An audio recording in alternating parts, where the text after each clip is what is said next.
Welcome back to tutti frutti cooking. இன்றைக்கி மோர் சம்பாரம் எப்படி செய்யலான்னு பார்ப்போம்.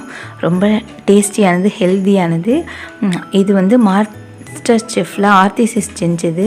அவங்க ரோஸ்மெரி யூஸ் பண்ணி செஞ்சுருந்தாங்க. நம்ம ஒரு பேனில் ஒரு 2 ட்ராப் ஆயிலில் அந்த ரோஸ்மெரியை கொஞ்சம் லைட்டாக ஃப்ரை பண்ணி எடுத்துப்போம். இப்போ அந்த பேனை கழுவிட்டு அதில் ஒரு சின்ன துண்டு பீட்ரூட்டை ஒரு 50 ml தண்ணி ஊற்றி அந்த தண்ணி வத்துற அளவுக்கு வேக வச்சா போதும். இப்போ ஒரு மிக்சர் ஜாரில் அந்த வெந்த பீட்ரூட்டும் ரோஸ்மெரியும் சேர்த்துப்போம்.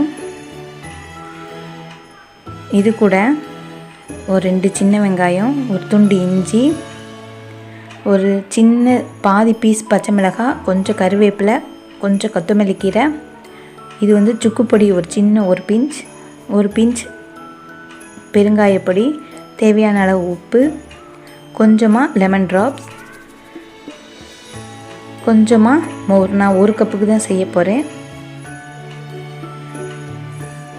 இதை மிக்ஸி ஜாரில் போட்டு 2 வாட்டி பல்ஸ் பண்ணால் போதும், மைய அரைக்கக்கூடாது. இப்போது நம்ம பல்ஸ் பண்ணி எடுத்தது நமக்கு இவ்வளோ வந்திருக்கு. செம்ம கலரு, செம்ம ரோஸ்மெரி வாசனை செம்மையாக இருந்துச்சு. பாருங்கள், பல்ஸ் தான் பண்ணியிருக்கேன். இப்போது நம்ம சோடா உடைச்சிட்டு அதில் சேர்த்துப்போம்.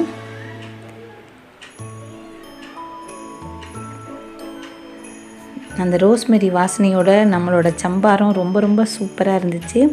ஆர்த்திஸ் செஞ்ச உளுந்தஞ்சோறு மிளகாய் பச்சடி ஆல்ரெடி என்னோடய சேனலில் இருக்குது, பாருங்கள்.